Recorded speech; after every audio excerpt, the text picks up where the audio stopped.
Nos vamos a juntar alrededor de un diván, un tequila, una charla. Sí, yo también he tenido.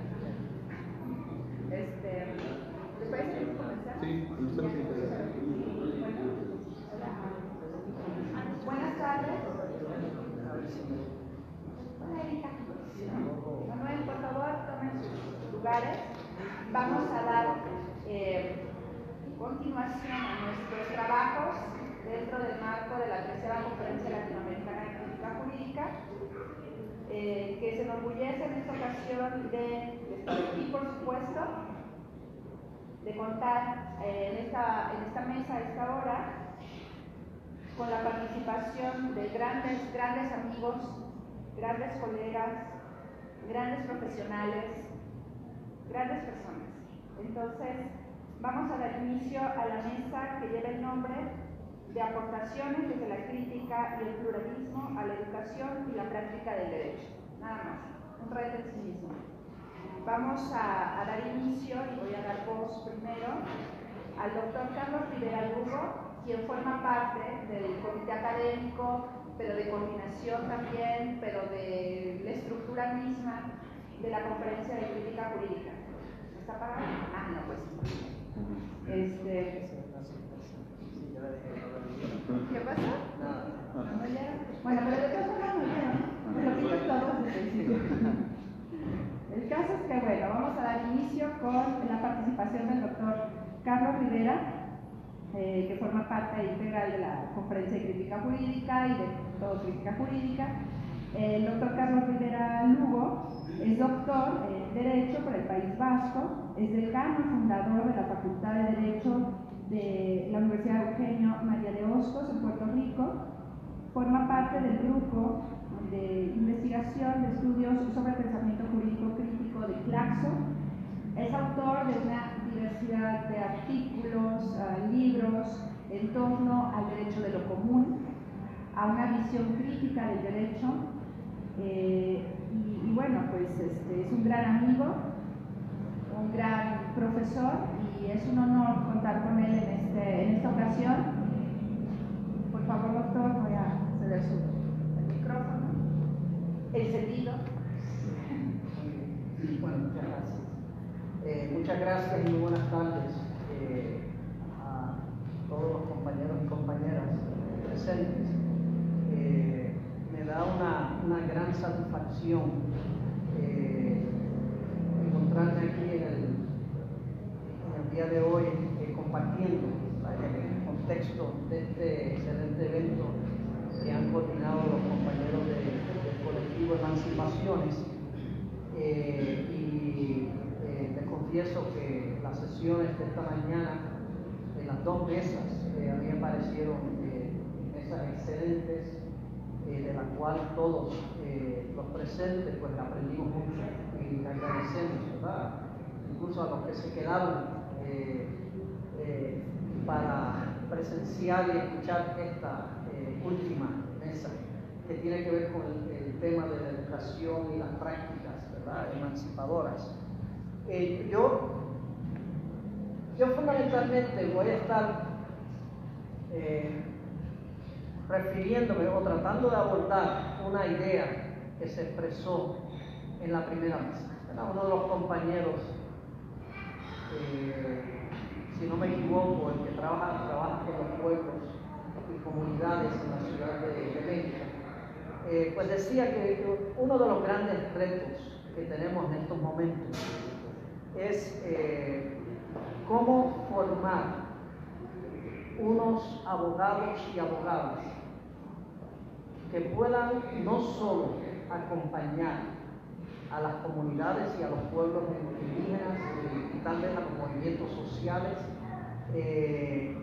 en sus demandas para poder encauzarlas a través de un Estado de Derecho que, por más que se pretenda que sea tan solo expresión de un grupo, una élite o una clase dominante, realmente también constituye un campo de lucha, un campo de batalla, por tratar de adelantar unos nuevos sentidos de lo que dice la ley, y además por adelantar unas nuevas comprensiones, ¿verdad?, de lo que debe ser la consideración de ese Estado de Derecho hacia toda una serie de libertades y derechos y realidades ante las cuales ha pretendido estar como ciego hasta el momento y no reconocerlas, y ha sido precisamente las luchas lo que lo ha obligado a tener que empezar a mirar hacia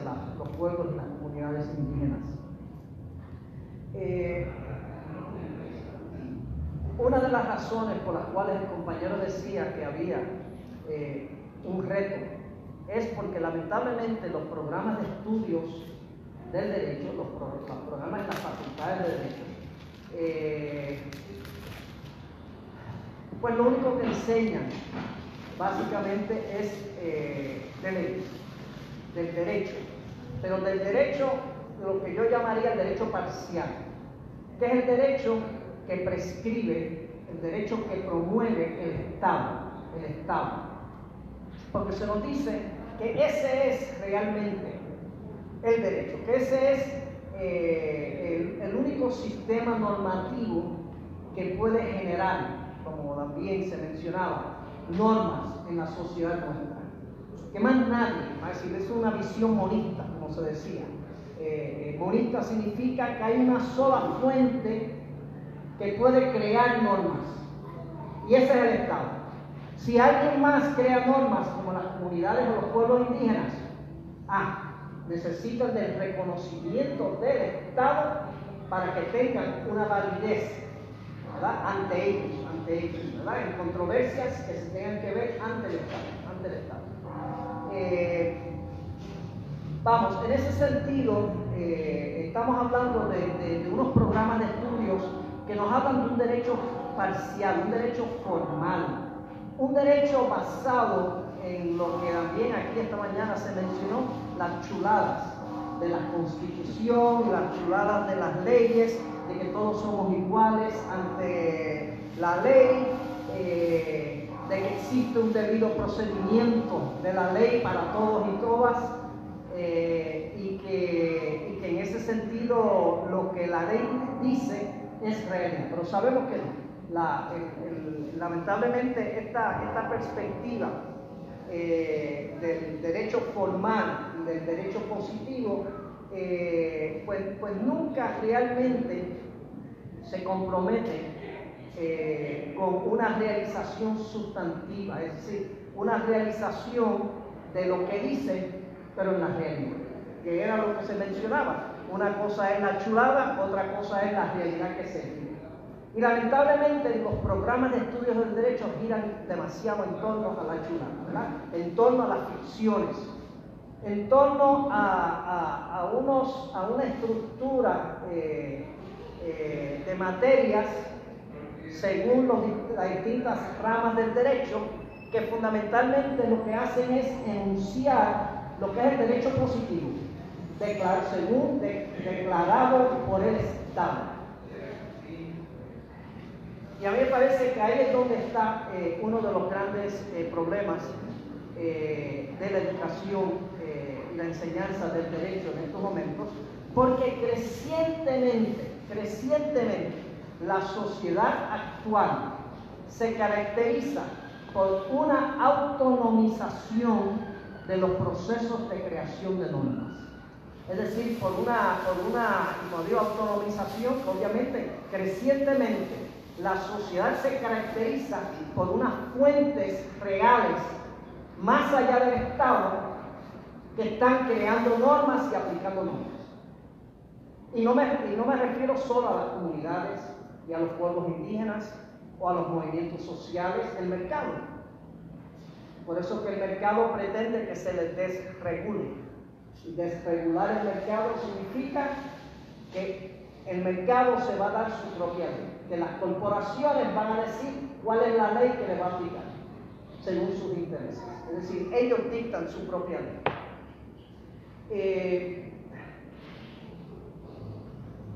Yo creo que ante esa realidad de la creciente autonomización de los procesos de producción normativa en nuestra sociedad y la creciente crisis por la que atraviesa el Estado y el Estado de Derecho, ¿verdad?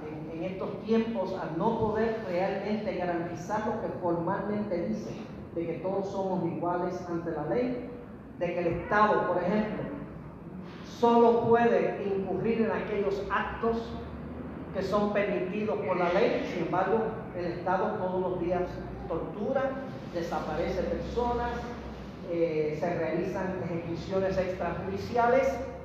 ¿Con cuáles consecuencias? Ningunas.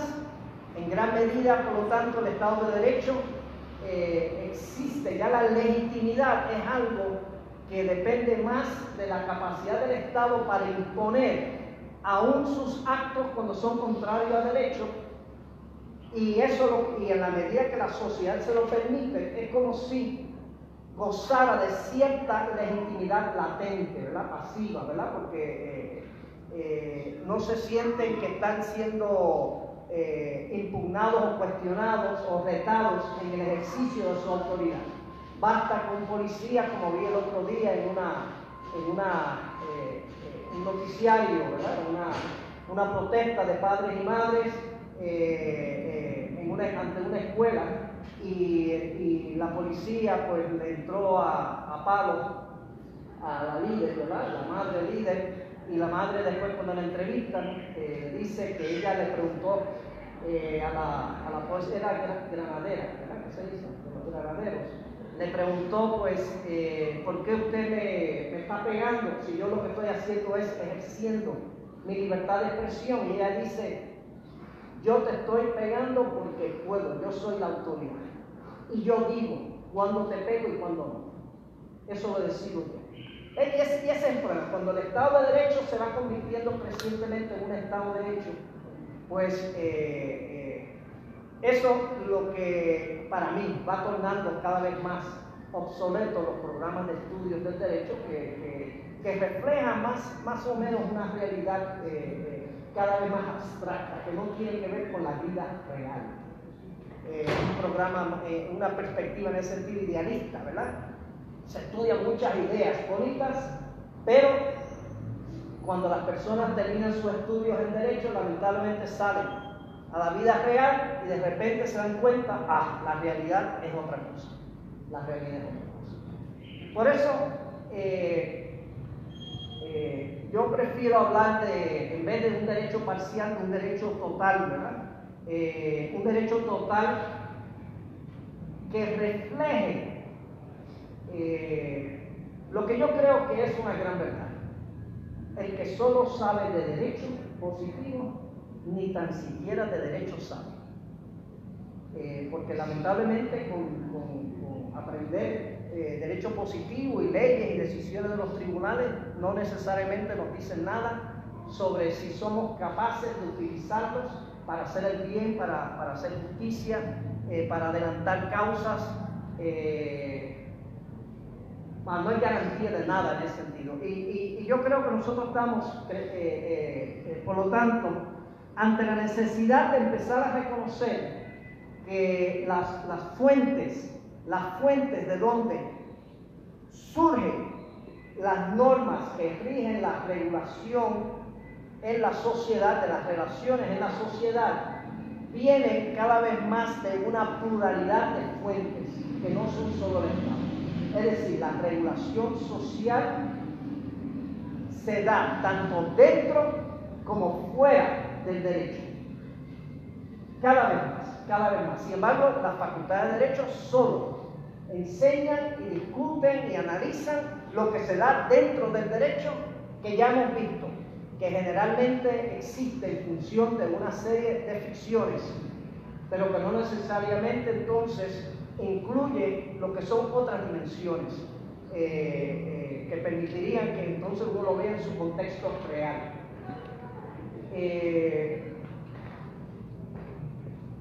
Yo parto de una experiencia personal que tuve al frente de una facultad de Derecho en Puerto Rico. Puerto Rico que vive en una situación colonial, dominado por el gobierno de Estados Unidos, y donde pues fundamentalmente las otras facultades de Derecho se dedicaban a enseñar ese otro derecho. El derecho que básicamente seguía sirviendo para mantener el orden colonial capitalista en nuestro país. Nosotros diseñamos en ese sentido un programa de estudios que quiso entonces abordar el derecho o el fenómeno de la normatividad en nuestra sociedad, empezando por el reconocimiento de la existencia de distintos sistemas normativos más allá del Estado. Y además, reconociendo que hay unas dimensiones, incluso hasta del derecho, que no permite que uno entienda plenamente de lo que se trata el derecho si uno solo se limita a ello. Por ejemplo, nosotros, a partir de esa perspectiva multidimensional del derecho, pues entendíamos que el derecho debía ser contextualizado. Contextualizado con esas múltiples dimensiones que van desde la política, el derecho, todos somos iguales ante la ley, o en la práctica, en la vida real, el derecho expresa unas relaciones de poder. Por otro lado, la dimensión económica, ¿verdad? La relación económica, en gran medida, como decía Marx, ¿verdad? El derecho no es otra cosa que el reconocimiento oficial de un hecho, el económico, ¿verdad? Las lógicas de la economía, las lógicas dominantes de la economía, que terminan imponiéndose con una serie de instituciones como son las de la propiedad privada, con el modelo de acumulación ilimitado que justifica la explotación, ¿verdad? Cada vez más ascendente de nuestros pueblos y trabajadores. Pero también incluye otras dimensiones, como por ejemplo, que nosotros también incluimos en todo ese plan de estudio que fuimos desarrollando, el psicológico, o lo que nosotros llamamos el psicoanalítico.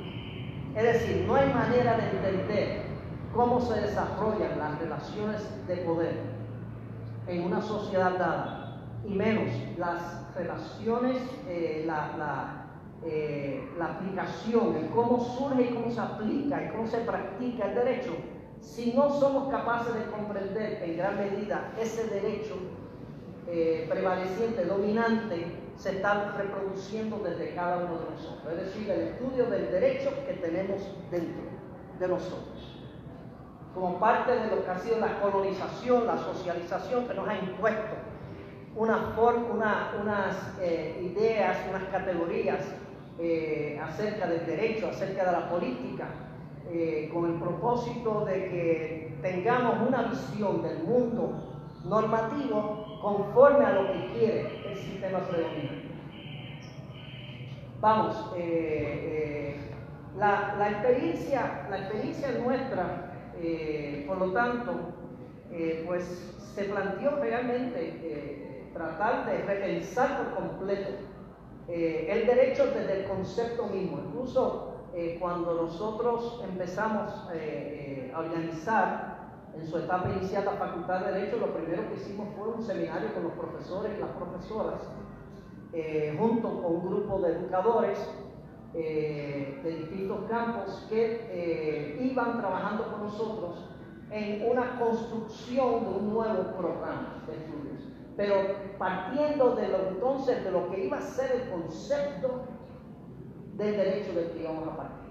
¿Cuál era el concepto del derecho? ¿Cuál era el concepto de la normatividad? ¿Cuál era el concepto, si era el monista o era el pluralista? ¿Verdad? Si íbamos incluso filosóficamente, íbamos a tener una visión más idealista o más materialista de lo que era el derecho. Partíamos de ese concepto y es impresionante eso. Es una premisa articulada de todos nuestros programas de estudio que nunca se discute. Y sin embargo, ¿qué es lo lindo de lo que ustedes están haciendo? Ustedes están comenzando y yo creo que es un excelente momento para empezar a sacar a la superficie cuáles son esas premisas inarticuladas que normalmente damos por sentado y que si no empezamos a problematizarlas, terminamos egresando un producto muy parecido a lo que egresan los demás, quizás con algunas diferencias, ¿verdad? Quizás con unas diferencias, pero no lo suficiente como uno quisiera.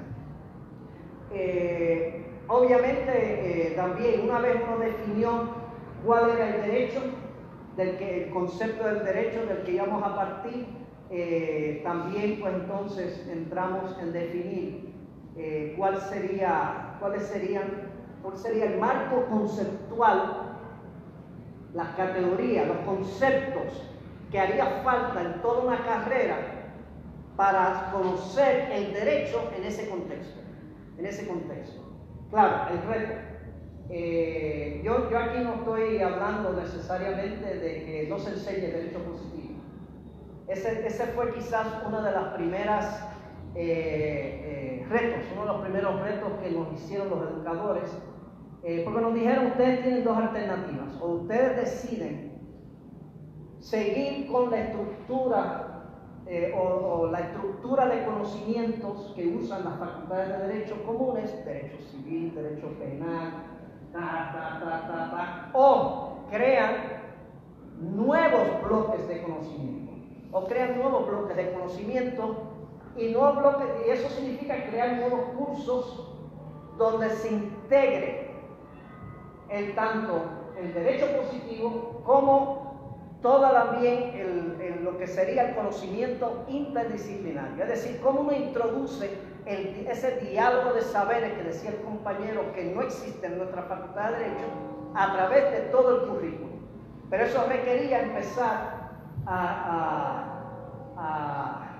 identificar cuáles son los bloques de conocimiento necesarios y empezar a ver la relación que hay entre el derecho positivo y unas realidades. Por ejemplo, Constitución y Estado, derecho civil y economía, política, cosas así por el estilo, ¿verdad? Me queda poco.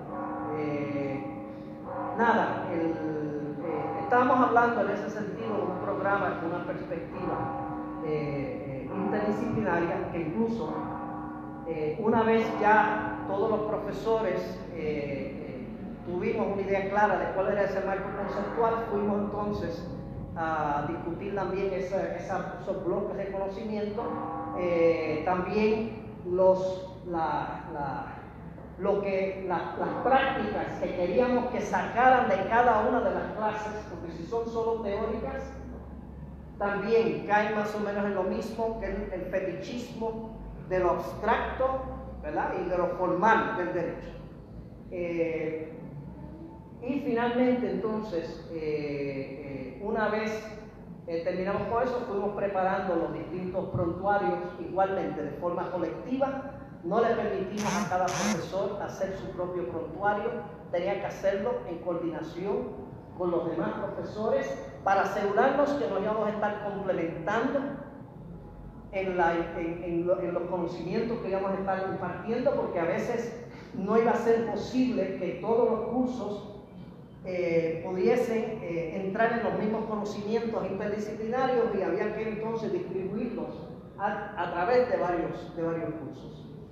Eso, a nuestro entender, pues debía producir un egresado, un jurista, que no solamente fuera un práctico, sino también fuera capaz de pensar, teorizar y hasta transformar el derecho. Bueno, y cuando digo práctico, que también entendiese la importancia a través de una serie de prácticas que se realizaban no solamente en los tribunales, sino también, por ejemplo, en las asambleas legislativas, en las agencias administrativas, pero sobre todo un año entero en la comunidad, que pasaban nuestros estudiantes trabajando en lo que ellos al principio no entendían, pero que al final sí lo entendían, que era también su socialización para que entendieran a las comunidades, sus necesidades, sus aspiraciones, y empezar entonces a ver cómo con lo que ellos estaban aprendiendo podían mejor ayudar, ¿verdad? Acompañar a las comunidades, a los movimientos sociales entonces en sus respectivas luchas. Vamos, que en ese sentido yo estoy de acuerdo, es uno de los grandes retos, y con esto voy a terminar, es uno de los grandes retos, cómo nosotros nos alejamos del fetichismo del derecho formal, del derecho existente, y empezamos entonces realmente a encaminarnos hacia una comprensión de la normatividad societal en estos tiempos, que es mucho más plural, mucho más abierta, que incluso, que eso es algo que los estudiantes fueron aprendiendo, mucho más constitutiva. Cuando digo constitutiva, que era un pensamiento que nosotros intentamos imprimir a nuestros estudiantes, lo que es el derecho o va a ser el derecho no va a depender en última instancia del Estado. El Estado tan solo lo que hace finalmente, incluso sobre todo cuando se trata de reclamos, demandas de las clases subalternas, de los grupos discriminados y marginados, es que reconoce derechos que se están afirmando de hecho y que están ganando efectividad de hecho a través de una serie de luchas. Y entonces, que por lo tanto, el derecho es un proceso social constitutivo, que tiene que ver mucho con lo que ustedes hablaban aquí, la libre determinación. Constitutivo es decir que no depende del poder constituido, sino depende de lo que en la teoría del derecho se hablaba del potestas constituta. Es una frase que se utilizaba en el pasado para expresar lo que es el poder que tiene la comunidad, poder autónomo, inalienable y plural, para constituir su propio orden de gobernanza y su propia regulación social. Pero con el tiempo ese concepto lamentablemente se fue dejando a un lado ante otros, el Estado autoritario de Hobbes, el Estado liberal de Locke, etc. Se acabó el tiempo. Muchas gracias.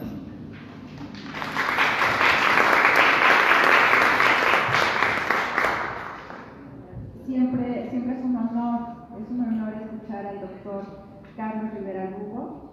Hay muchas conferencias del doctor, entonces los invito a que lo escuchen. Bueno, empezamos a colocar en la mesa junto con ustedes temas a discutir seriamente. y que tiene que ver con repensar el derecho a partir de una conceptualización distinta, plural y diversa, ¿no? Sobre todo reformadora y constitutiva, desde abajo. Ahora vamos a pasar, le voy a dar el micrófono a Orlando Aragón. Bueno, yo creo que es muy conocido entre ustedes aquí, yo no sé qué les voy a presentar, pero es licenciado en Derecho, maestro en Historia, doctor en Antropología, no sé qué hagan los fines de semana, pero probablemente alguna monería además, es miembro del colectivo Emancipaciones, uno de los antropólogos de México que ha sido, que su acción, su actuar, su labor ha sido ampliamente reconocida por las mismas comunidades como acompañamiento en la defensa de los derechos de los pueblos. Entonces, bueno, es autor de libros y de tesis que han sacado premios, se mueve tanto en ámbitos antropológicos como jurídicos. Entonces, muchas gracias, Orlando. Además, tenemos que aprovechar el momento para agradecerte a ti, a Lucero, a Erika, a la compañera, a la abogada, que nos reciban, que formen parte ya de Crítica Jurídica. Muchas gracias y bueno, pues.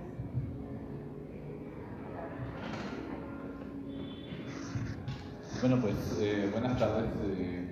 No, al contrario, yo creo que antes que nada agradecer a los compañeros de Crítica Jurídica que pues, nos hayan invitado. Ya había habido un primer acercamiento, luego a veces los tiempos y el trabajo con las comunidades que al colectivo es a lo que más ha caracterizado, más es nuestra prioridad, somos académicos, pero muchas veces nuestros tiempos los mandan los juicios que tenemos, los compromisos que tenemos con la militancia, ¿no? Y pues bueno, qué bueno que se ha concretado. Y bueno, yo en lo particular, creo que mis compañeros estarán de acuerdo, estamos muy contentos de la realización de este evento.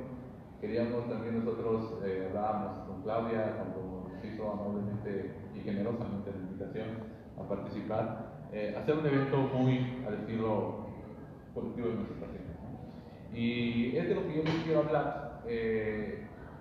Les quiero platicar un poco de la experiencia de un proyecto que actualmente estoy coordinando y que es el resultado, creo yo, ya lo decía el doctor Rivera Lugo en su intervención hace unas horas, es resultado del aprendizaje que hemos tenido nosotros de las comunidades. Muchas veces pensamos, estamos acostumbrados a creer que derecho, como cualquier forma de conocimiento, solamente lo aprendemos en la facultad, ¿no? Y yo creo que este colectivo le debemos muchísimo a las comunidades de lo que sabemos, de lo que somos y de lo que practicamos, o de lo que intentamos practicar, ¿no?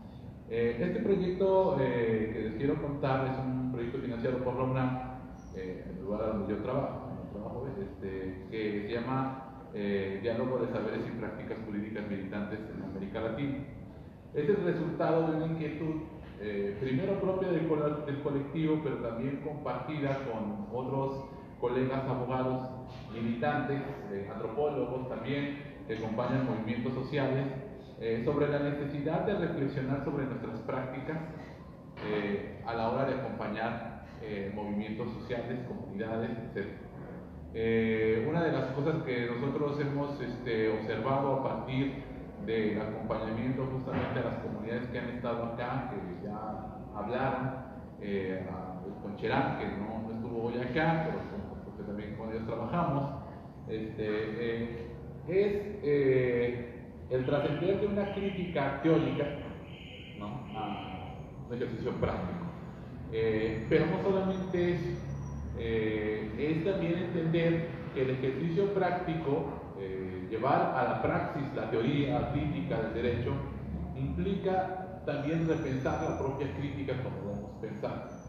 Desde nuestra perspectiva, una de las cosas que creo que empezamos en nuestra trayectoria como colectivo fue a tener esta conciencia más desarrollada por las teorías críticas tradicionales más vinculadas al marxismo, de cómo, por ejemplo, en una movilización social, la lucha jurídica tiene que subordinarse a la lucha política, ¿no? Los pueblos indígenas han sido maestros históricos en esto.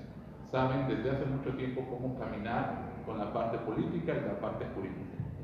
Pero hasta ahí todo bien, pero nosotros en nuestra práctica nos dimos cuenta de una cosa que no, digamos, se visibiliza completamente en esto, ¿no? Y eso que no se visibiliza es el conocimiento jurídico que tienen las comunidades indígenas también. Esto es algo que nominalmente hemos llamado pluralismo jurídico, ¿no? Como que genéricamente se entiende así, es decir, una diversidad de órdenes jurídicos en las cuales, como ya se ha comentado, pues las comunidades indígenas también hacen derecho, también tienen derecho y también, digamos, practican derecho, ¿no? Más allá de eso, lo que nosotros nos dimos cuenta en nuestra experiencia de trabajar con comunidades es que si bien teníamos relativamente claro el tema de cómo subordinar lo jurídico a lo político, en un primer momento no advertimos que no solamente hacíamos eso, sino que en los juicios que ya ustedes escucharon y que hemos afortunadamente ido ganando en 8 años ya casi del colectivo, en las demandas había mucho conocimiento jurídico de las comunidades. Es más, lo hemos dicho en otros momentos, ninguno de esos juicios se hubiera podido haber ganado con puro derecho estatal o con puro derecho internacional de los derechos. Y esto es una forma que para nosotros, y en lo particular para mí, fue muy importante reflexionar, pensar y visibilizar, ¿no? Uno de los profesores con los que he trabajado, que es Boaventura de Sousa Santos, dice justamente que también tenemos que generar una dimensión de la justicia como justicia económica, es decir, reconocer nuestras deudas que tenemos con las comunidades indígenas, porque ya lo han dicho los compañeros, ¿no? Muchas veces a las comunidades se les ve generalmente, incluso cuando quiere ser como buena onda, como incapaces, ¿no? Así como de pobrecitos, pero no como sujetos, digamos, capaces de orientar su destino y mucho menos, imagínense en las facultades de derecho, de generar conocimiento jurídico, ¿no? Entonces, el objetivo de esto, de este proyecto, era repensar y más bien reflexionar en torno a lo que hacemos los abogados y los antropólogos y los sociólogos también, porque yo creo que del derecho, que participamos con movimientos sociales, ¿no? Y porque hay en la militancia, en el activismo, hay un sinnúmero de prácticas. Hay muchos, digamos, que se meten en el mismo saco, digamos, desde organizaciones más establecidas que buscan financiamiento internacional, nada más, por ejemplo, hasta lo que hacen, por ejemplo, nuestros compañeros que hablaron en la mesa, ¿no? Que se juegan vida, ¿no? Yo aquí les digo a Gabriel y a Manuel, son especímenes vivos de traducción legal constante. Ahora que estuve allá en Ochuc, que nos invitó Gabriel, yo me vine durante varios días estuve pensando mucho en cómo hablan ellos ante la asamblea y cómo hablo yo ante una asamblea, ¿no? Uno pensaba, bueno, yo aburría la asamblea porque les hablé como profesor, ¿no? Como lo que sé. Al final del día yo no soy de una comunidad y no tengo el conocimiento de cómo hablar de una asamblea. Y aquí mis dos colegas parecían estrellas de rock and roll, ¿no? Arengando a la asamblea con todo un conocimiento que es conocimiento. Así como nosotros hablamos aquí en una mesa y nos dirigimos, hacemos una ponencia, hablar a la asamblea es hablar en público y saber comunicarle conceptos, ideas que muchas veces son complejas y que a nosotros también nos ha tocado aprender un poco de eso. Quizás no a ese nivel de maestría de aquí de mis colegas, pero hablar de una asamblea no es lo mismo hablarle a un escenario. ¿Cuántos estaban ahí en Ochuc, Gabriel? Unos 20,000 personas.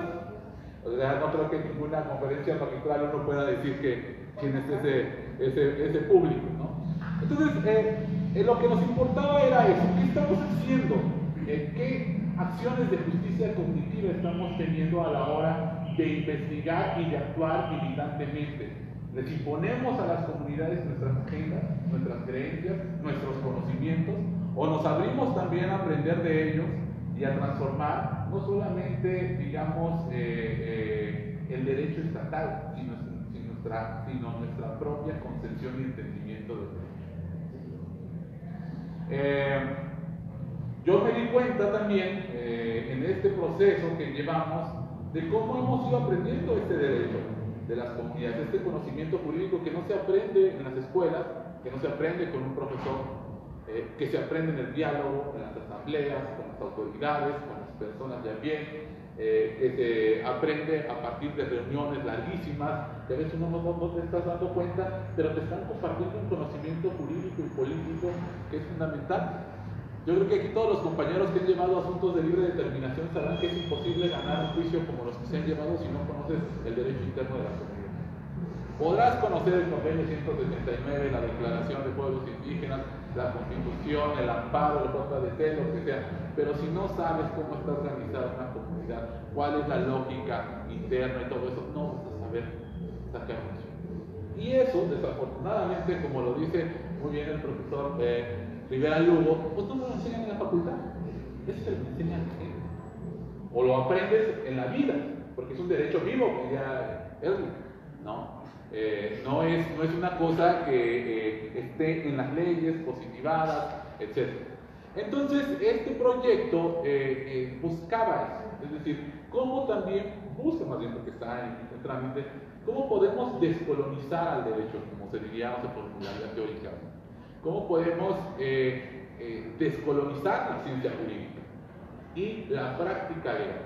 Entonces, el proyecto de investigación lo que nos ha servido es, primero, para identificar que justamente en esta época, que también nos voy a citar mucho ahorita la conferencia del doctor Rivera Lugo, porque va por ahí también el mapa que nosotros tenemos, en una época en donde las fuentes normativas se han pulverizado, se han pluralizado, es capital, primero, entender que existen. O sea, ir más allá de la visión de que el derecho son los códigos, la Constitución, etc. Ser conscientes de que existe una diversidad normativa, que existen tratados internacionales. Por ejemplo, ahora los chicos que estudian en escuelas de élite estudian mucho eso. Estudian los criterios jurisprudenciales de la Corte Interamericana, de las Cortes Internacionales, los tratados internacionales, etc. Que existen los derechos de las comunidades y que existen otras tantas formas de regulación que son muchas, por decirlo de alguna manera. Este es el escenario en el que los jóvenes abogados, en el que todos los que hacemos derecho nos movemos. Y es lo primero que tenemos que entender. Por otro lado, tenemos que superar una visión clásica del pluralismo jurídico. Y esa visión clásica del pluralismo jurídico, tanto la ciencia jurídica, y ahí también la crítica del derecho ha tenido su problema, como la antropología jurídica, que es lo que yo hago, también lo han tenido. ¿Cómo hemos entendido el pluralismo jurídico? Muchas veces entendemos el pluralismo jurídico desde la crítica del derecho como dos cosas completamente distintas, sobre todo con los derechos de los oprimidos, con los derechos de las comunidades, por ejemplo. Es decir, el derecho de la comunidad es uno que está en antagonismo con el derecho estatal, con el derecho de los poderosos. Muchas teorías críticas así lo plantean, es decir, como dos sistemas jurídicos completamente distintos e incluso en conflicto siempre. La antropología, por otro lado, plantea, digamos, un antiesencialismo. Dice, no. En la práctica, las justicias indígenas, como se les dice en antropología, y el derecho positivo pueden converger o pueden chocar. A veces son coincidentes, a veces chocan. Muy bien, sin decir que las dos son falsas, por decirlo así, porque no lo son, las dos tienen grado de realidad, lo cierto es que ninguna de esas visiones nos ayuda a pensar cómo podemos construir instituciones, que es un poco lo que se estuvo planteando, cómo podemos cambiar el municipio, cómo podemos innovar en un sistema de fiscalización de los recursos, cómo podemos cambiar formas de gobierno municipal, cómo podemos inventar el nuevo gobierno, el cuarto nivel de gobierno, etc. Solamente con la fusión de esos dos conocimientos. Es decir, superar una visión descriptiva, que es la de la antropología, que se limita a decir, aquí está el derecho indígena, aquí está el derecho estatal, se chocan o convergen de esta manera, y superar también una visión que es, al menos en la práctica falsa, de que el derecho indígena y el derecho estatal son dos cosas completamente distintas. Entonces, lo que nosotros estamos planteando, siguiendo también obviamente otras inspiraciones teóricas, es que la praxis del colectivo de emancipaciones está basada más bien en esta idea de ecología de salud. Es decir, lo que se está haciendo desde las comunidades abreva dos cosas muy claramente: el derecho de las comunidades y el derecho estatal. Porque estas comunidades que están en ejercicio de autogobierno, pues no están fuera del Estado. Están ejerciendo autogobierno, pero se regulan por una serie también de normatividades y se insertan dentro de un Estado. Pero lo que cambia es la relación que quieren tener con ese Estado. Es decir, ya no quieren que se les excluyan, ya no quieren que no les den el presupuesto, ya no quieren que no tomen en cuenta sus formas de organización interna, sus autoridades propias, ¿no? Lo que se quiere es que se dé en condiciones de igualdad. Y entonces eso implica leer este complejo mapa de diversidad legal, de pluralización de fuentes normativas.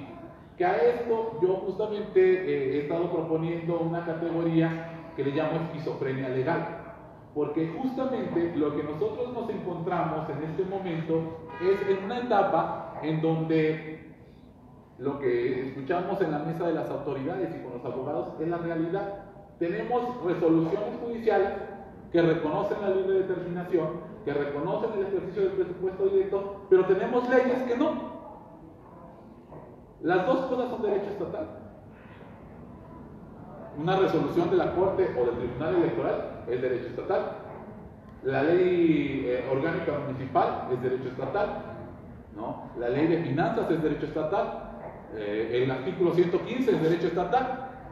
Entonces, en la facultad nos enseñan que el derecho estatal es homogéneo, es racional, es coherente. Esto no debería de existir. Nos han enseñado clásicamente que a esto se le llama antinomía legal, es decir, que puede existir una diferencia, pero nos encontramos en un momento en el que por esta pulverización cada vez mayor de fuentes normativas, estas antinomías empiezan a ser no la excepción, como nos lo enseñaban anteriormente, sino la regla. El caso de las comunidades y de los pueblos indígenas que ejercen autogobierno es la regla. Se encuentran atrapados en unas instituciones que les dan y les reconocen derechos y unas leyes que no cambian por intereses políticos, sabemos muy bien. Entonces, lo que nosotros intentamos pensar es cómo desde esa realidad en la que nos enfrentamos, que es una cosa que no está teorizada, que no está entendida por las teorías clásicas del derecho y sobre todo del derecho estatal, ¿no? Porque a veces podemos observar con mucha mayor facilidad que el pluralismo jurídico está fuera del derecho estatal, pero no vemos la pluralidad interna del derecho estatal, que también es mayúscula, ¿no? Si uno revisa las resoluciones del Tribunal Electoral y las compara con las de la Suprema Corte en temas de derechos indígenas, es como si viviéramos en dos países distintos, es como si fueran dos constituciones diferentes. Entonces uno se pregunta, ¿cómo es posible que estos jueces interpretan la Constitución de esta manera y estos otros de esta otra, ¿no? O si vamos a la jurisdicción administrativa, por ejemplo, con el tema de los megaproyectos, también ese tribunal resuelve de otra forma. El derecho agrario, que para las comunidades es fundamental, también los jueces agrarios resuelven de otra manera, pero ¿qué demonios paga si es la misma ley?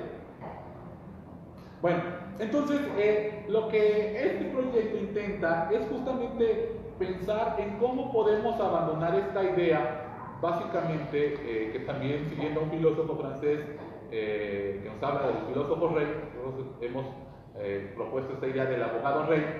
Podemos trascender de esa idea de que el abogado es el salvador, de que el abogado es el que encabeza la lucha jurídica, a una forma de un abogado más a lo que llaman justamente acá nuestros compañeros abogados comunitarios, que acompañan al pueblo, que acompañan las luchas y que no le roban el protagonismo a los que deben ser el protagonista de la lucha, que son las autoridades, que son las comunidades, y que justamente uno desde ahí va aprendiendo, va transformando también nuestras prácticas, ¿no? Entonces, la idea es cómo podemos pensar nuevas prácticas militantes que vayan más allá de defiendo a los pobres, porque decir defiendo a los pobres y defiendo a los oprimidos también puede ser el abogado rey, el abogado que suplanta la subjetividad política de los movimientos sociales y que él es el que se arroga como la inteligencia para decir yo soy acá el que abandera esto, ¿no? Sino que tenemos que pensar cómo podemos convertirnos en abogados comunitarios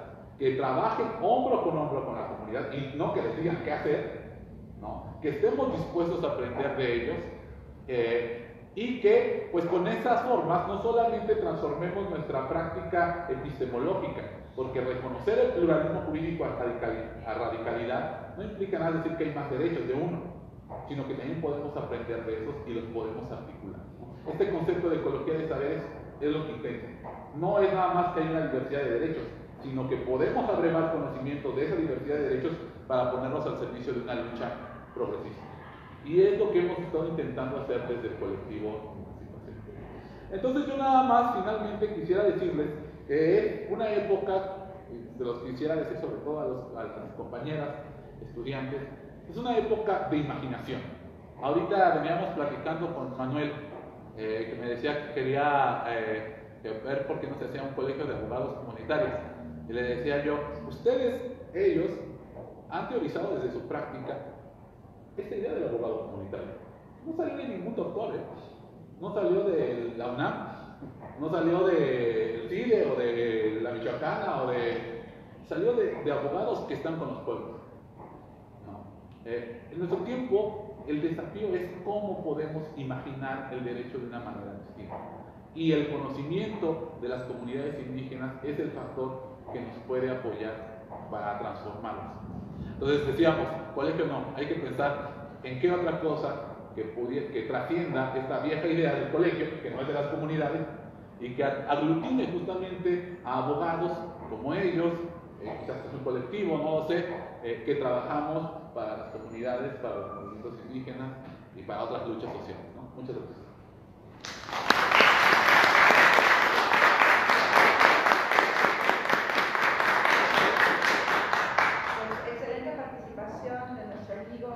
El doctor Orlando, escuchando, tengo la mala costumbre de no prender los aparatos. Escuchando a Orlando me recuerda mi experiencia, también teniendo aquí al compañero de Guerrero, me parece, ¿no? ¿Sí? Yo tuve la oportunidad de hacer mi tesis doctoral, voy a tomar más tiempo para que no se pongan nerviosos.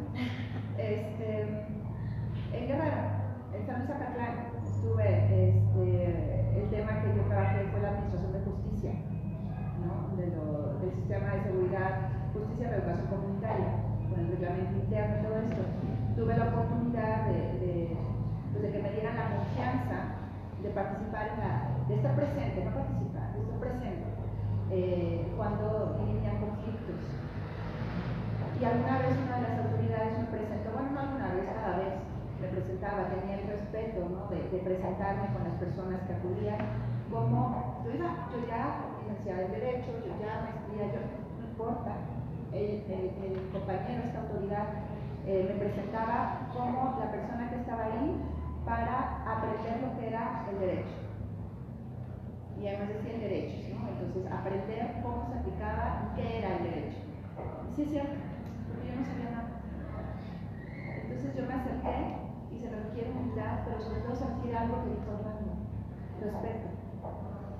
Solamente con respeto podemos aprender de otros y podemos avanzar. Ahora vamos a darle la palabra a Lucero Ibarra Rojas, doctora en Derecho y Sociedad,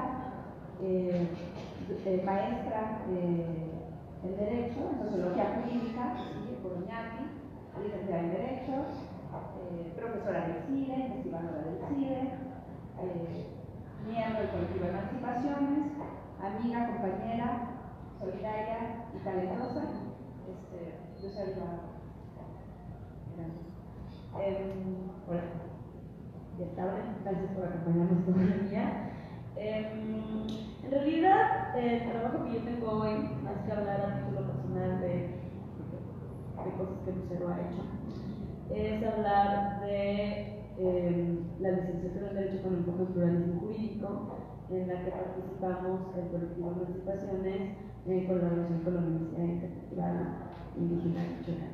Entonces, en ese sentido, pues no es que tratarse de una presentación de opiniones construidas a título personal, tiene que ver con hablar de un proyecto que estamos construyendo de manera colectiva al interior del colectivo Emancipaciones para la y que obviamente en el que yo vengo trabajando, pero que también viene con un humano, trabajando Alex, que viene trabajando Víctor, trabajando Alejandro, y que vienen trabajando varios de los colegas que no están presentes aquí, pero que en el cual se recogen también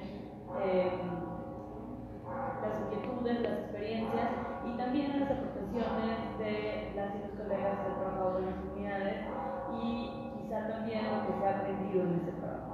Entonces, en ese sentido, las situaciones y la formación de esta licenciatura pues actúan también como una manera de canalizar hacia la educación de futuras abogadas, lo que se ha aprendido en este trabajo que tiene precisamente muchos de los ejes de lo que viene presentando Armando, ¿no? Ahora, en ese sentido, pues no voy a permitir leer algunas cosas porque si me toca la yo por qué no voy a regañarme. Ahora, entonces, una de las cosas que se aleja un poco de lo que vienen hablando Carlos y Orlando en cierta medida porque es dar un paso atrás, tiene que ver con pensar cómo es en este momento la profesión jurídica y la educación jurídica. No la profesión jurídica de la que hablaba Orlando ni la educación jurídica de la que hablaba Carlos, sino un poco de la que nosotros partimos, de la que nosotros salimos, ojalá, esperamos, estamos intentando salir, que es esa profesión jurídica de la que hay una apreciación más o menos bipolar. Todo el mundo, creemos que todas las familias tienen que tener un abogado o abogada. También comparamos a los abogados y abogadas con ratas, como recientemente nos tocó y con justa razón. O sea, hay que decir que también el prestigio o falta de que tenemos las y los abogados, queremos pensar que no nos aplican y que no se habla y que nos le toca a los abogados comunitarios, es un trabajo grande por no ser esos abogados, pero es cierto que pues, tampoco está construido en aire, ¿no? Es cierto que nos toca asumir que es una carrera popular, pero que es una carrera popular que tampoco se percibe como una carrera que aporte mucho a la transformación de México. En México hay más de 1.800 licenciaturas en Derecho, y de esas solo el 10% son públicas. Y en todas las carreras que uno va, las licenciaturas de Derecho son de las más populares, es donde hay más personas. Nosotros mismos lo vivimos, ¿no? Y sin embargo, en un país con una crisis de justicia tan grande como es México, las abogadas, los abogados no somos pensados por la sociedad como agentes de cambio social o como gente que aporte demasiado a la justicia. En la mayoría de los casos somos considerados profesionistas que forman una parte sustancial de un entorno de corrupción y de injusticia. Y así es como se tienen a los abogados. Y la formación de los abogados es muy distinta a la que presentaba Carlos, la propuesta de que nosotros tuvimos es así. Es una formación en la que es el extremo formalista, que está desconectada de contenidos prácticos, que está centrada en el docente. Es una formación que realiza la autoridad y la norma del Estado. Eso es lo que encontramos en la mayoría de las licenciaturas en Derecho. Eso también explica por qué somos los abogados, ¿no? Porque no se espera más que repitamos contenido de leyes y códigos. Y que además, al haber una desconexión de la sociedad, esto tiene que ver con una falta de ética y de compromiso social. Porque cuando estudiamos Derecho, constantemente nos dicen que eso no es nuestro trabajo. Nuestro trabajo no es la justicia, nuestro trabajo son las leyes. Y se le llama facultad de leyes, ¿no? La otra cosa que es menos evidente cuando se trabaja con pueblos indígenas es que también es una formación que tiene un sentido altamente colonial, porque niega el derecho de los pueblos indígenas y porque esa negación es central para la democracia de colonización. Es decir, que los pueblos no tenían derecho. Y que es algo que se ha repetido durante la mayor parte de la historia de la mayoría de nuestros países, ¿no? Y que sin embargo no implica que sus derechos desaparezcan. Creo que lo que hemos visto en esta mesa y lo que se aprende con otras prácticas del derecho es que ese derecho está ahí. Que ese derecho y esa autoridad está ahí y tiene mucha potencia y que lo que necesitamos es encontrar maneras de relacionarnos con ella. En este sentido, cuando pensamos en una licenciatura de Derecho con perspectiva de pluralismo jurídico, se presenta una oportunidad que es única para replantear y para reandar el camino de la profesión jurídica, que es la oportunidad que tenemos en la UNI. Tomar el pluralismo como un elemento transversal es esencial para entender el derecho en el contexto social y para entender que incluso en su división normativa, la creación de leyes pasa en muchos otros espacios aparte del espacio del Estado, ¿no? Lo más importante, creemos, es que es una oportunidad para formar abogados que se construyan desde el compromiso con los derechos humanos y que puedan responder a las necesidades de un México futuro. Abogadas y abogadas, esperamos, que sean capaces de comunicarse con una diversidad de formas de derecho y de activar herramientas que sean en ayuda en fortalecer procesos jurídicos locales y en la construcción de un marco nacional donde el derecho de los pueblos indígenas sea reconocido en la interacción con otros derechos, que es algo que entendemos en este momento como uno de los grandes retos que tenemos en este país, que no tiene que ver solamente con cómo efectivamos el derecho que ya tenemos, sino cómo construimos otro derecho y otro derecho que vamos a necesitar para poder avanzar.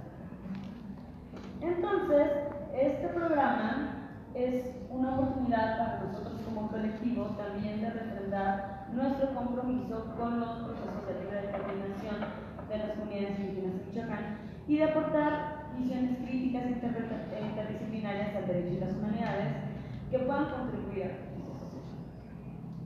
Para esto, el programa que estamos construyendo se basa en 3 ejes que son transversales. Una es el eje del pluralismo jurídico, que tiene en mucho sentido la visión de la que Orlando llama, que no se trata solamente de decir que hay muchos derechos, que ya es importante y ya es diferente a lo que nos dicen en la mayoría de los facultades de derecho, ya es diferente a lo que nos dijeron a nosotros, pero que se trata además de ver otras potencialidades, de ver las potencialidades críticas y ver lo que se tiene que construir en este mundo. Que se trata del respeto de los derechos humanos, que es el segundo eje, y también de una crítica postcolonial, precisamente de descubrir, de entender cuáles son los rastros coloniales en el derecho como lo conocemos y pensar cómo cambiamos, cómo entendemos eso de una manera diferente. Estos ejes transversales, además, se guían en otras 3 bases que determinan los contenidos de la licenciatura como lo estamos desarrollando. La primera de estas bases es la base de la interdisciplinariedad.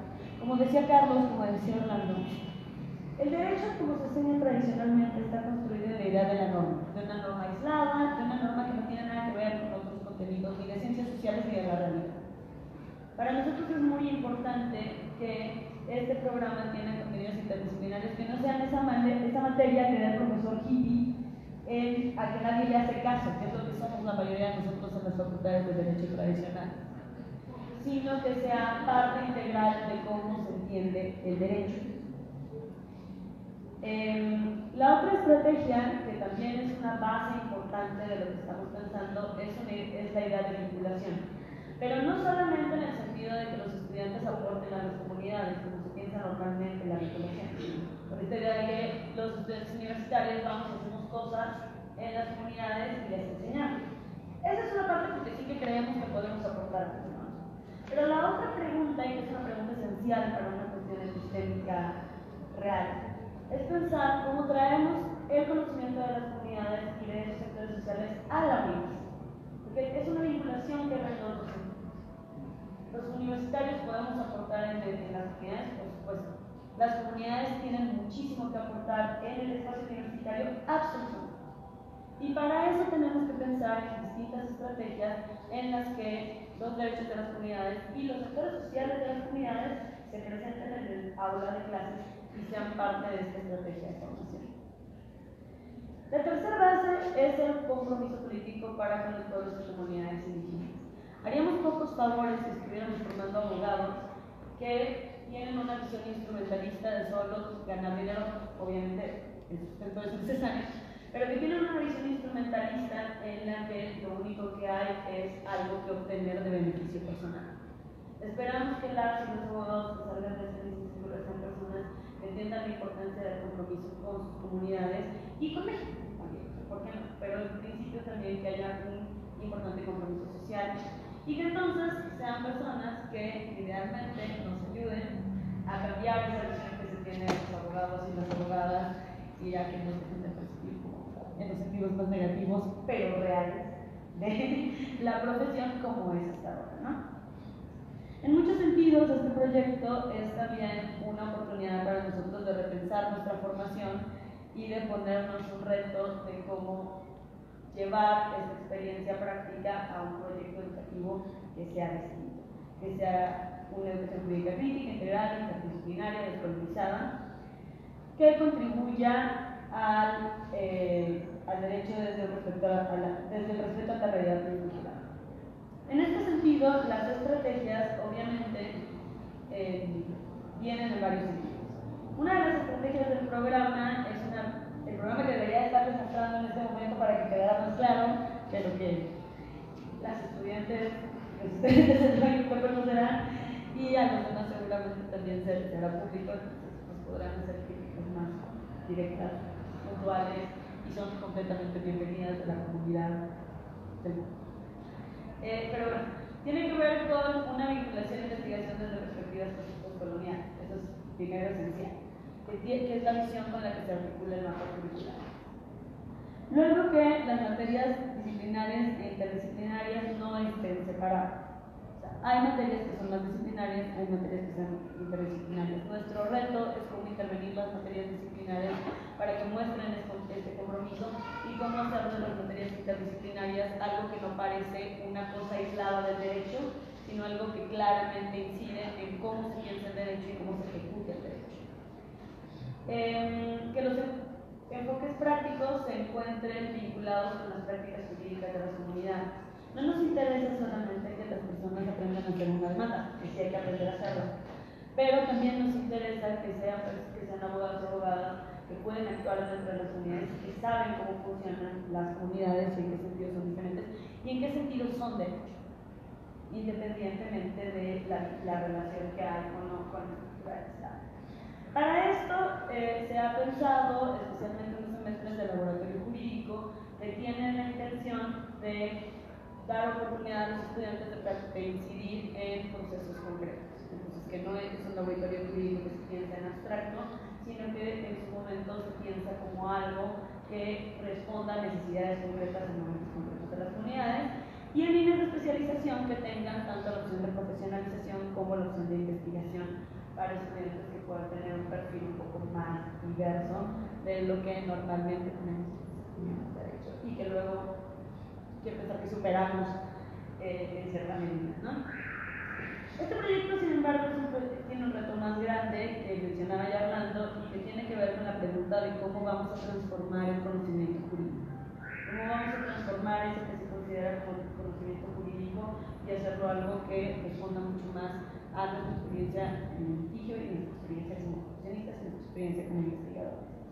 El reto que tenemos en este momento es ofrecer a abogados y abogadas que sean diferentes y pensar el derecho, el espacio de la profesión como el lugar donde vamos a construir.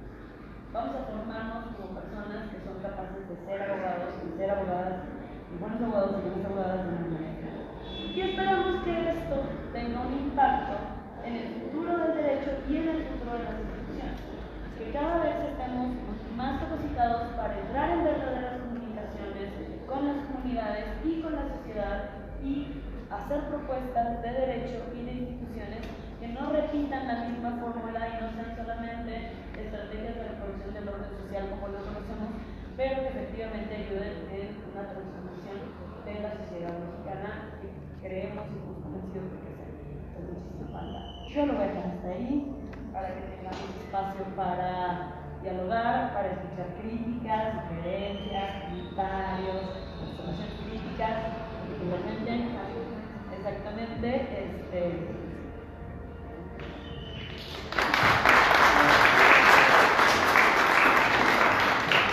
muchas gracias, Lucero. Vamos a transformar el conocimiento jurídico. Pues vamos a darle la palabra a ustedes para que comiencen ya. Sobre todo las alumnas que ya están viviendo en carne propia, son alumnas que ya no. Bueno.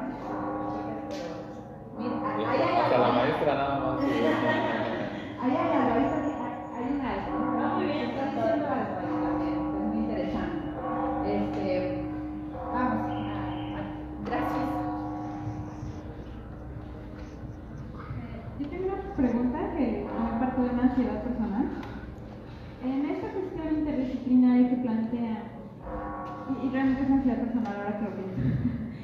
En esta cuestión interdisciplinaria, el género en muchas ocasiones está de manera transversal y en lo transversal se invisibiliza un poco. Entonces, no sé, en esta perspectiva, por ejemplo, hablando de género, como se veía bastante, ¿cómo consideran que se podría incluir herramientas? ¿Alguien más? Las compañeras, a ver si lo que dicen acá sobre el proyecto de estudio, ¿cómo va?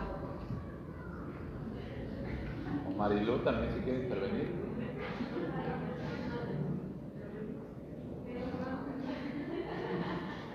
Que les pongas el ejemplo, Marilu.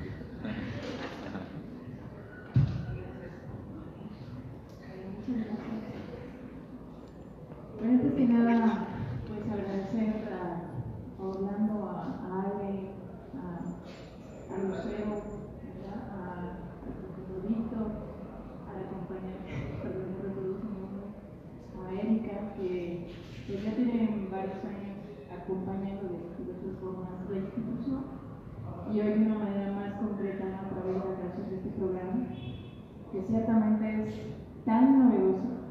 Y ahí va también esta parte de precisamente cómo ha impactado, ¿no?, de la figura del abogado, tanto en las comunidades como pues, en las ciudades. Y recuerdo porque precisamente esta semana la misma comunidad universitaria pues dicen que no es una licenciatura de Derecho, ¿no? Porque no todos los profesores son abogados. O sea, hay un lingüista, hay politólogos, claro que hay un abogado, ¿no? Y bueno, que hay un comunero, ¿no? Y como el comunero está en clase a los abogados. Entonces, desde ahí, pues bueno, ciertamente necesitamos cambiar también esa, creo que también, en eso va a abonar la licenciatura, ¿no? De desmantelar esta figura que se tiene del abogado. Y yo creo que pues sin duda va a ser a partir, y ese es el reto, yo creo que de estas chicas que están aquí, que todas son mujeres, todas vienen de diferentes comunidades, ¿no? En el cual no solamente es el reto, como muchos lo saben, el reto de ser mujer dentro de la comunidad, porque ciertamente todas, cada una de ellas se encuentra en situaciones muy particulares de dificultad para estar estudiando Derecho y está en Morelia, ¿no? O sea, de cada 10 minutos en donde está y bueno, es este tipo de preocupación. Yo creo que eso también es un tema que promueve muchísimas brechas, ¿no? Porque también la parte de cómo los jóvenes pueden participar dentro de los espacios de decisión al interior de las comunidades. Creo que Pichata es el que está como más a la delantera, ha tenido gente muy joven al frente, a diferencia creo del resto de las comunidades, al menos para el caso de Michoacán. Pero ahora pues también está la cuestión de, por ejemplo, en el caso de ellas como mujeres, ¿no? En muchas madres de ellas, algunas son madres ya, y yo creo que toda esa parte son muchísimos retos. Pero ciertamente estamos muy orgullosas, todas ellas de verdad tienen un compromiso muy fuerte, se sienten sumamente orgullosas de pertenecer a este nuevo proyecto, ¿no? No conocen a Orlando, ahora me dicen, ¿quién es el profesor Orlando? ¿No? Y yo digo, bueno, pues desde aquí, él es el profesor, ¿no? Porque ciertamente hablamos reiteradamente pues, de Orlando y las lecturas también, y en muchos casos de comunidades donde ellas también conviven. Entonces, en ese sentido, pues son muchísimos retos, y el otro reto que también enfrentamos es la parte, pues bueno, de lo que se hablaba en las primeras mesas en la mañana, ¿no? ¿Qué se espera para la educación en México? ¿No? Y yo creo que ahí también es otro reto que suena muy general, pero en lo particular, para hablar desde la universidad, pues nosotros nos enfrentamos con la reiterada queja de los pueblos, que es la discriminación, ¿no? Y en este caso, pues bueno, nosotras empezamos en agosto el proyecto, afortunadamente, pero sin ningún peso para movernos en ningún lado, ¿no? Entonces, en ese sentido, pues bueno, como Sara, chicos, no importa, ¿no? Nos organizamos y vamos adelante. Y la otra cuestión también es, pues muchos de los profesores son de asignatura, ¿no? Que están también en el programa, y pues sabemos que es un profesor también de asignatura, ¿no? La situación. Y por ejemplo, a veces le sabes que ya me pago a partir de ahora, probablemente este enero nos pagan, ¿no? Entonces dices, ¿cómo? Por supuesto que eso impacta, ¿no? Eso frena un proyecto tan trascendental como es este, ¿no? Y no solamente hablar por la licenciatura de Derecho, sino por todos los programas que se imparten en la universidad. O sea, ¿cómo podemos tener esa base segura para responder a las necesidades de las comunidades, ¿no? ¿Cómo podemos, pues finalmente comprometernos? Porque lamentablemente sabemos también que hay como pues, una muy buena impresión de la universidad, pero lamentablemente no es en ocasiones culpa del docente, ¿no? Sino es porque por más que uno mueva, en ocasiones también es y cómo nos movemos, ¿no? Si no hay, por ejemplo, reglamentos de seguridad para salir a la comunidad. Por ejemplo, no tenemos reglamentos para eso, para prácticas profesionales. Y que estamos insistiendo por qué, porque ya han sucedido cosas, ¿no? Y no solamente por los estudiantes, sino también por quien va frente a ellos. Y todo ese tipo de situaciones yo creo que si bien son, por decirlo así, internas de la universidad, pero que ciertamente hacen que el reto sea más grande, sobre todo porque queremos cumplir bien, ¿no? Queremos hacer un trabajo lo más transparente y honesto y conforme a las necesidades de los comunidades. Y no es nada fácil, pero bueno, estamos aquí haciendo los puntos. Las chicas de verdad están con todo y pues bueno, ojalá pues sigamos con este acompañamiento.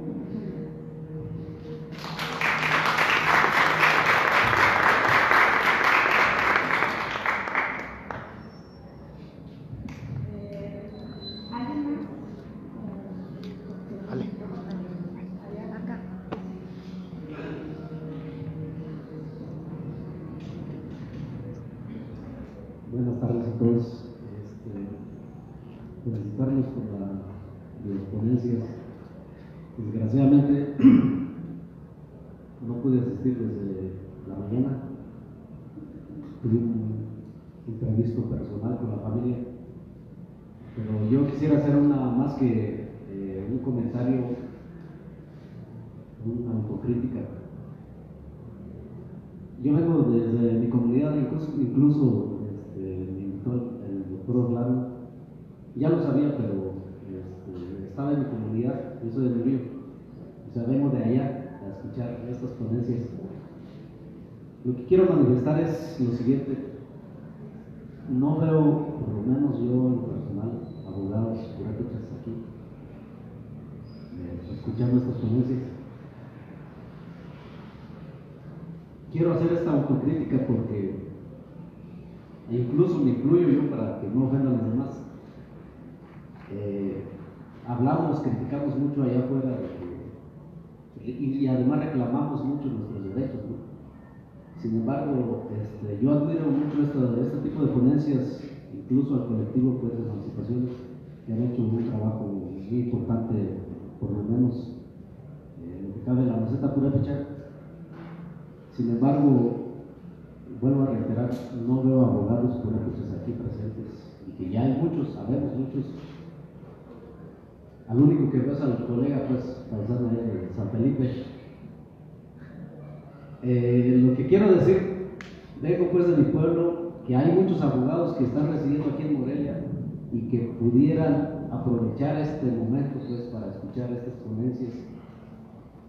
Sin embargo, cuando hay otro tipo de eventos, para no salir del contexto, ahí se llegan pues reclamando, diciendo mil cosas, ¿no?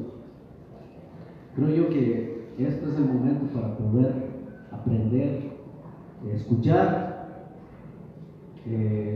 lo poco que podemos aprender, ¿no? Para poder pues, aplicarlo en nuestras comunidades. Incluso la forma pues hasta de llevar y conducir los asuntos en materia indígena, tenemos que aprender pues este tipo de experiencias, ¿no? Yo en lo personal sí digo, creo que soy y lo puedo decir con toda responsabilidad de los pocos abogados que hemos estado aprendiendo del pluralismo jurídico. Conozco muchos, vuelvo a reiterar, muchos abogados purépechas que pues han reclamado en varias instancias estos temas. Sin embargo, pues en este tipo de foros no asistimos, no venimos a aprender, no aprovechamos estos eventos para poder complementar nuestro conocimiento. Entonces, vuelvo a reiterar, los felicito, esperemos que siga habiendo más foros y en otras ocasiones puedo complementar parte de lo que yo he aprendido en la vida, pues estamos para seguir. Gracias.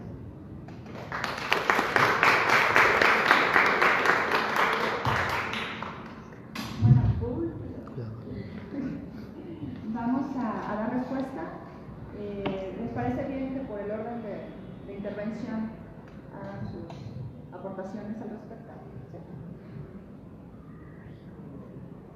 La primera fue en relación, la compañera en relación al tema de interdisciplina. Sí, pero una pregunta más sobre la lógica transversal que preguntaban.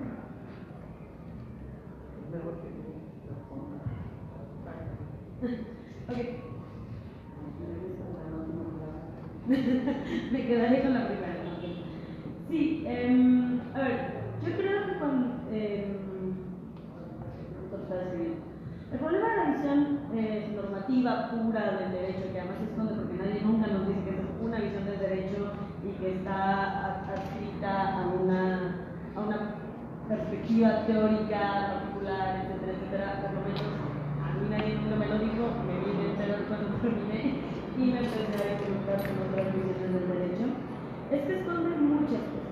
Esconde un Twitter colonial, pero esconde los sesgos de raza, clase y género que están inscritos en la maquinaria del derecho y en las instituciones.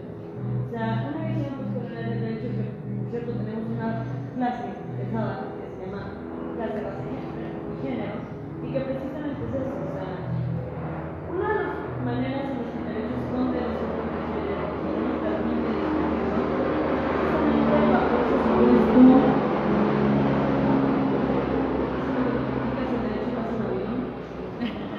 Hay algo ahí, pero bueno, es en ese supuesto de que el derecho es neutro, es universal y que no es cierto. Entonces, cuestionar eso, cuestionarlo desde la perspectiva postcolonial y desde una perspectiva crítica, tendría que abrir precisamente la puerta a ver esas otras cosas que si no las ves no tienes ni siquiera idea de que las tienes que cambiar. Y me parece que es un poco lo que pasa con el derecho, que se presenta tan absoluto, tan lo que hay que no lo pensamos. Y no pensamos precisamente en cuáles son las estrategias que necesitamos para incidir en eso. Entonces, en la programación de la licenciatura, sí que es algo que queremos que esté ahí, tanto transversal como explícitamente. O sea, por eso hay una cuestión de cómo incluyes eso, y que es una pregunta que nosotros nos hacemos en este momento, cómo incluyes eso cuando estudias, por ejemplo, derecho civil y ves las muchas estructuras de la sociedad que están ahí, y cómo defines una familia, cómo defines que es el concepto que o sea, eso lo tienes que pensar y necesita ser transversal porque está en muchos aspectos del derecho, pero también necesitas tener un espacio en el que sí o sí llegues ahí, en el que sí o sí hagas evidente esos sesgos. Pensar en una clase de clase, raza y género del derecho te permite eso, te permite tener las dos estrategias. Ciertamente, creo que uno de los problemas de la transversalidad es que se vuelve una cosa o la otra, y tal vez el punto es que no puedes tener una cosa o la otra. Para ver el derecho en como construcción social y en todo lo que eso significa, necesitas estar constantemente haciendo énfasis en esas cosas. Yo creo que en ese sentido, o por lo menos para nosotros, ese es el lugar de esa discusión en la construcción de una nueva licenciatura, ¿no? Bueno, para ya no después de revisar, yo creo que eso implica también hacer evidente cómo transformas el imaginario del abogado y la abogada, que es algo que para nosotros mismos en la práctica ha sido así, ¿no? En la práctica uno en algún momento tuvo que romper con el imaginario de cómo se ve un abogado y cómo manejas eso, cómo a veces te presentas con traje y corbata, a veces no, cómo es válido eso, pero eso tiene que ver con muchas disrupciones en la imagen del abogado, pero también de la abogada, también del indígena y también de distintas clases sociales. Cuando uno hace una búsqueda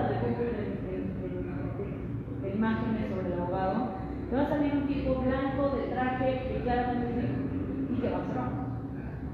Entonces, si lo buscas en un idioma en el que no importa el género, si tú empleas lawyer, en inglés, da igual te van a salir muchas más imágenes de hombres blancos de apariencia de mayoría de apariencia. Y precisamente, de nuevo, pensar el derecho desde la construcción social también tiene que ser una oportunidad para repensar cómo se ve la abogada, cómo se ve el abogado, o cómo puede ser eso sin necesariamente tener que asumir toda esa otra personalidad, que es una personalidad que finalmente termina reafirmando ciertas hegemonías y reafirmando estatus sociales. No queremos abogados que salgan a reafirmar ese estatus social independientemente de dónde vinieron. Queremos abogadas y abogados que sean capaces de mantener esa crítica, incluso respecto de esa persona que parece que los abogados tenemos que ser y que tenemos que pensar cómo somos diferentes. O estratégicamente, cómo capaz que si te vas a presentar en un lugar asumes eso, pero lo asumes de una manera reflexiva en la que esa sea una estrategia, no sea la persona en la que te convertiste porque asumiste o interiorizaste que esa es la manera en la que se expresa el éxito como abogado o como se ve o como es, ¿no? Que son dos cosas muy diferentes. Obviamente esto también pasa por retos estructurales de la educación, que era lo que mencionaba Marilu.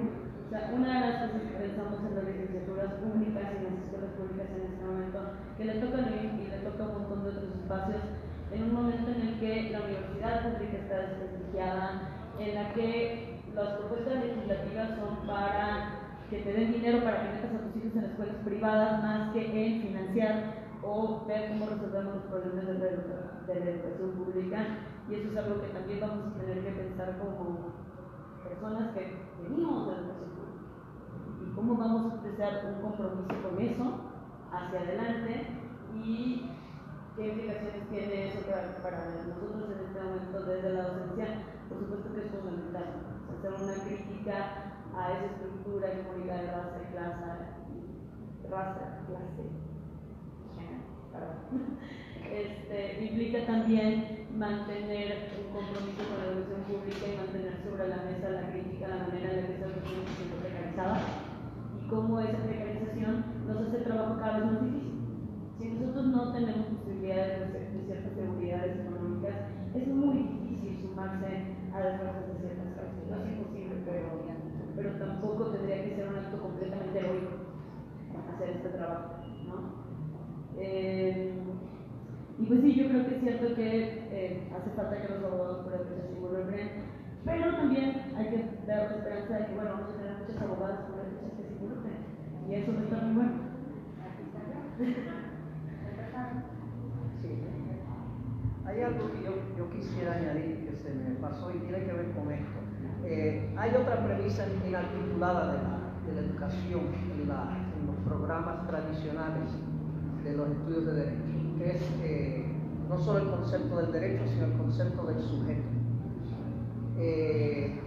El derecho formal gira en torno a un sujeto, el sujeto jurídico. Es algo también, una premisa inarticulada. ¿Quién es? Si uno mira el Código Civil, fundamentalmente es el sujeto de unas relaciones matrimoniales.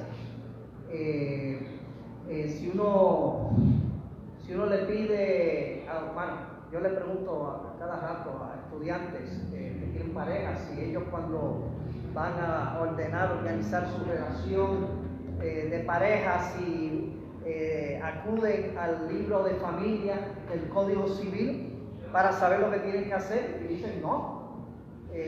Porque claro, lo que solo le interesa al Código Civil las relaciones patrimoniales, no le interesa el amor, ni el afecto, ni la solidaridad, ni la cooperación, para nada.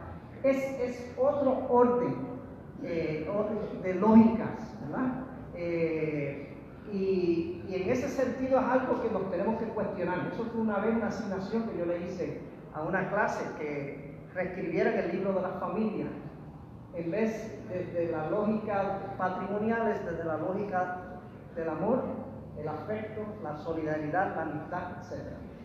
Y fue un ejercicio interesante las cosas que salieron, es decir, repensar el derecho, la normatividad desde otros valores, desde otros fundamentos normativos, ¿verdad?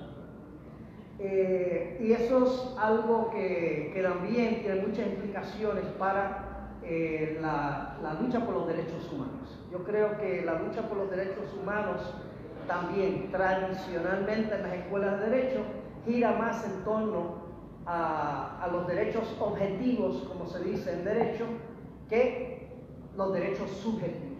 Yo creo que los derechos humanos tienen que ver más con los derechos subjetivos, es decir, cómo yo como sujeto, ¿verdad?, entiendo mi derecho. Contrario a lo que pueden ser los derechos objetivos definidos según el Estado, ¿verdad?, y las autoridades estatales gubernamentales, los distintos dispositivos, ¿verdad?, de poder que tiene ese Estado para imponer su entendido de lo que es el derecho. Vamos, que en ese sentido a veces la crítica al interior del derecho ha girado más en torno a una dimensión estructural y a veces hemos subestimado el aspecto subjetivo. Por lo mismo que dije, bueno, nosotros en nuestra facultad de Derecho tuvimos 2 seminarios con profesores y estudiantes donde por una semana, en cada uno, en una semana entera, suspendimos todas las clases y todos estuvimos en un salón con el psicoanalista mexicano-argentino Néstor Gramsci, hablando sobre psicoanálisis y derecho, el derecho que llevamos dentro. Y es impresionante, los estudiantes, cómo les genera una conciencia de cómo es que se reproducen las relaciones de poder en nuestra sociedad. Y por qué no podemos seguir mirando solamente a los palacios presidenciales o a los centros gubernamentales como los lugares de poder, sino que realmente tenemos que entender que las relaciones de poder atraviesan prácticamente todo, atraviesan toda la sociedad, ¿verdad? Toda la sociedad y todas las relaciones, y cómo entonces tenemos que ir entendiendo cómo transformamos también eso desde nosotros mismos. Pues sí, no, yo en realidad me deja mucho pensando lo que dice María. Y podemos ser un poco también críticos con nosotros mismos, porque efectivamente un proyecto así, digamos en una institucionalidad tan pues digamos golpeada, ¿no?, por decirlo de alguna forma, como la UIM, pues no podemos ir por el tema de la educación pública, porque hasta eso desafortunadamente la educación pública es agresiva. Yo vengo de una escuela que, pues bueno, a veces mis propios estudiantes no valoran lo que tienen, ¿no? Estudio en la Michoacana y sé lo que también es estar en una escuela, digamos, con más precariedad, por decirlo de alguna manera. Entonces yo lo que pienso, digamos, en este sentido, es que pasa un poco como con los juicios, ¿no? A mí me da la impresión. Los juicios en realidad que hemos hecho en el colectivo, pues no es que, vamos, yo quiero darnos algún mérito a nosotros por hacer algunas cosas, pero no hubieran sido posibles sin la solidaridad de entrada, ¿no? Y yo quisiera, ¿sabes lo que me mueve ahorita a decirlo? Y yo creo que también dentro del colectivo, no me regañan después mis compañeros, yo creo que tenemos que pensar en esta dimensión. Es decir, nosotros podemos hacer algo, no mucho, quizás, pero creo que podemos hacer algo más también. Y a lo mejor involucrarnos un poco más en el proyecto también a nivel docencia sería importante, ¿no? O sea, eso no resuelve el problema de fondo. Es decir, eso no va a dar los recursos que se merece la UIM, y no solamente la licenciatura en Derecho, sino la UIM en su conjunto, porque es inaudito que hasta en eso haya racismo, haya discriminación. Es inaudito que tengamos universidades también públicas que tienen muchísimo más presupuesto y que la Michoacana esté en quiebra. ¿no? Y que en lugar de nivelar eso, se les siga privilegiando en unas escuelas con condiciones faraónicas, ¿no? Dirían, y a otras ni para el agua hay. Entonces, yo creo que la forma en la que podemos reaccionar, pues es como con las comunidades. Decían ahorita los abogados comunitarios que ya se retiraron, si ellos no hicieran esos trabajos por solidaridad, nadie los iba a hacer. No. Entonces yo creo que la reacción que tengo un poco ante lo que está contando Marilu, y que ya lo sabemos, ¿no? Ya lo sabíamos, ya nos habíamos, se conoce, digamos, el contexto de la educación superior en Michoacán, es que quizás nosotros también pues, buscar algunos espacios también para tener una incidencia un poco más directa quizás, ¿no? Yo en lo personal pues tengo un gran compromiso y me gustaría en algún momento dar clases directamente ahí en la licenciatura, y estoy seguro que mis compañeros también ya lo hemos platicado, y bueno, ver la manera en la que nosotros podamos poner un grano de arena, por decirlo de alguna forma, ¿no? Y yo creo que en el futuro también pensar, ¿por qué no?, que aquí están las abogadas que ojalá en un futuro peleen que a la universidad, su universidad y a su facultad pues tenga las condiciones que se merecen, ¿no? A las condiciones que también sus profesores se merecen, porque efectivamente, como lo dice Marilu, luego estar en esos contextos pues es hasta un acto heroico para sobrevivir, porque pues todos tenemos esta situación de compromiso, pero es muy difícil sostener un compromiso si no tienes una condición mínima, ¿no? Y que ustedes mismas también creo que les está tocando enfrentar esa situación. Entonces yo creo que acá el compromiso, pues con compromiso se paga, como se dice, ¿no? Y entonces yo creo que una de las cosas que al menos como reacción yo me llevaría es que aquí están varios compañeros del colectivo, que viéramos también en qué manera nosotros obviamente no podemos dar dinero, ¿no? Ni presupuesto, ni resolver esos problemas, ni mucho menos. Y en realidad pues el colectivo funciona de una manera muy solidaria, pero quizás ver la manera de cómo también pues con lo poquito que sabemos podemos fortalecer en algo el proyecto, digamos, más allá del diseño, ¿no? Y entonces pues ya más bien hablaremos con ustedes, con la profa Marilu, y bueno, y con quien se tenga que hablar, y que también eso yo creo que me da mucho gusto que las veo y creo que son conscientes de esta situación y que pues apoyen también, se apoyen mutuamente, ¿no? Porque este proyecto nosotros pensamos que es muy importante. Yo creo que las grandes cosas que están pasando en este país están sucediendo en los lugares menos pensados, y aquí las comunidades que están son el ejemplo vivo de eso. Yo digo que en México ya inició una transformación desde abajo del Estado y que las comunidades son las que lo están haciendo. Uno pensaría que, por ejemplo, decía hace rato Manuel Vázquez, ¿no? el abogado de Ayutla, son 106 comunidades en Ayutla. En Chenam, pues ustedes saben, es una, y Tanaco, ¿no? Y bueno, Tanaco ya se gobierna solo. Organizar un municipio con una comunidad está difícil.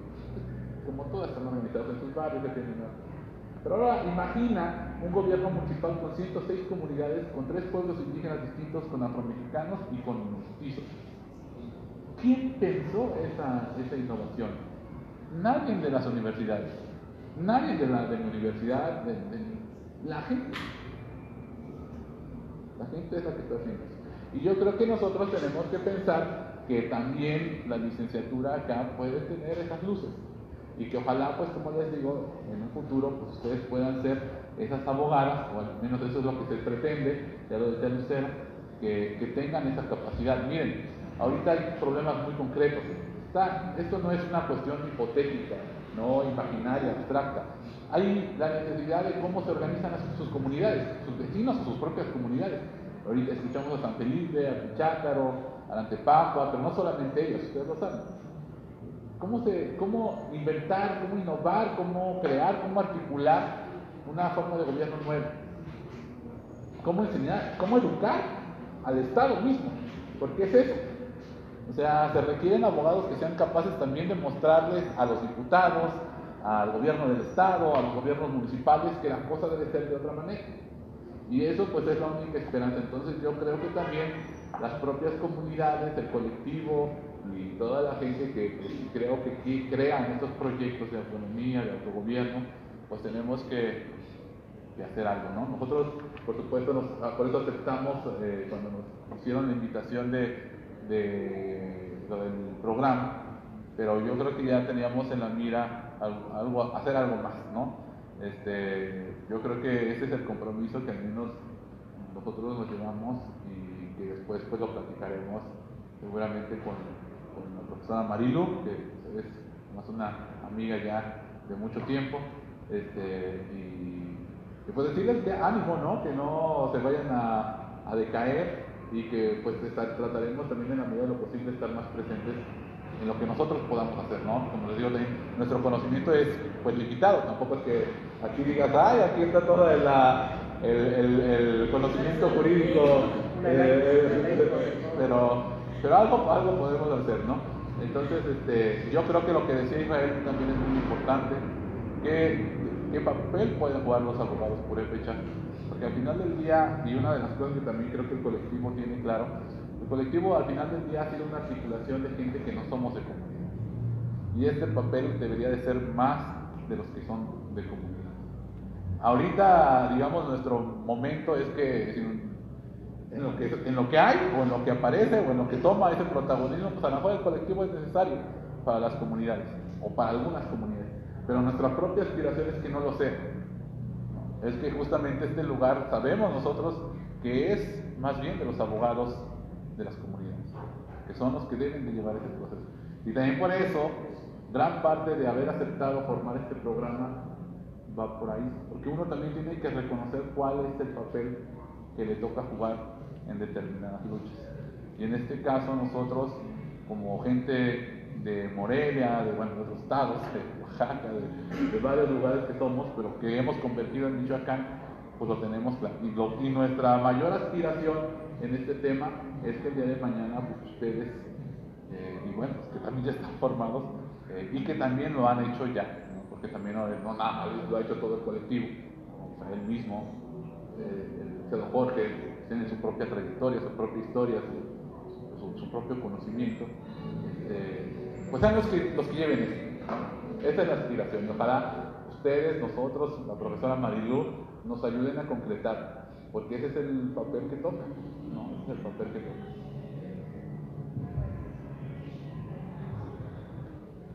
Bueno, dicho esto,